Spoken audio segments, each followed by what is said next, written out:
ঢাকা বিশ্ববিদ্যালয় কেন্দ্রীয় ছাত্র সংসদ ডাকসু নির্বাচনে প্রচারণার আজ চতুর্থ দিন।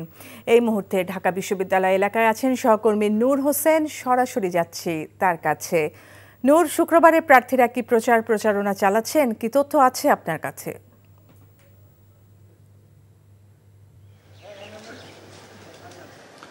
ফারজানা, ঢাকা বিশ্ববিদ্যালয় কেন্দ্রীয় ছাত্র সংসদ ডাকসু ও হল সংসদ নির্বাচনের যে ভোটের দিন, সেই দিনের আর মাত্র 10 দিন বাকি আছে। এরই মধ্যে বিভিন্ন প্যানেল এবং স্বতন্ত্র যারা নির্বাচন করছেন তারা বিভিন্ন জায়গায় ক্যাম্পাসের বিভিন্ন হলে তাদের যে নির্বাচনী ক্যাম্পেইন সেটি করছেন।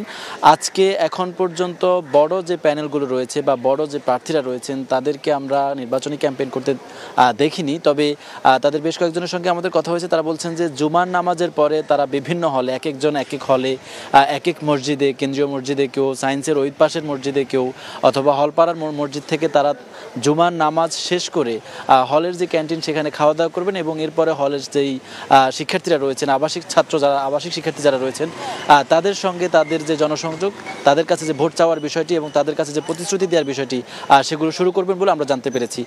এদিকে একটু আগে এখানে প্রতিরোধ পর্ষদের যিনি জিএস প্রার্থী রয়েছেন, বামপন্থী ছাত্র সংগঠনগুলো সহ অনেকে মিলে যারা জোট করেছেন, তাদের জিএস পদপ্রার্থী মেঘমল্লার বসু আমাদের সঙ্গে কথা বলেছেন। তিনি বলছেন যে এখন পর্যন্ত নির্বাচন কমিশনের যেই কার্যক্রম সেখান থেকে তারা নিরপেক্ষতার যে বিষয়টি সেটি দেখেননি, অনেকের প্রতি পক্ষপাতিত্ব করছে এমন অভিযোগ তিনি আসলে আমাদের কাছে করেছেন। এছাড়া অন্যান্য প্রার্থী যারা রয়েছেন তারাও মোটামুটি নির্বাচন কমিশনের নিরপেক্ষতা, প্রশাসনের নিরপেক্ষতা নিয়ে প্রশ্ন তুলছেন। তারা বলছেন যে নিরপেক্ষতা ক্ষুণ্ণ করে নির্বাচন কমিশন কাউকে বিশেষ সুবিধা দিচ্ছে এবং অনলাইনে গুজব এবং অপপ্রচার রোধ করতে প্রশাসন কার্যত ব্যর্থ হয়েছে বলে অভিযোগ করছেন। তবে নির্বাচন কমিশনারদের সঙ্গে আমাদের যখন কথা হয় তারা বলছেন যে তারা আসলে সকল প্যানেলের প্রার্থীদেরকে অথবা স্বতন্ত্র প্রার্থী যারা রয়েছেন তাদের সবাইকেই একেবারে তাদের যে শিক্ষার্থী সেই শিক্ষার্থী হিসেবে দেখেন এবং সবার জন্য লেভেল প্লেইং ফিল্ড যেটি বা সমান সুযোগ তারা নিশ্চিত করেছেন। ফারজানা, বান্ডেল থাকলে প্রতি সেনমানিতে টাকা বাঁচবে। বিকাশ সেনমানি বান্ডেল কিনে জিতুন প্রতি লেনদেনে।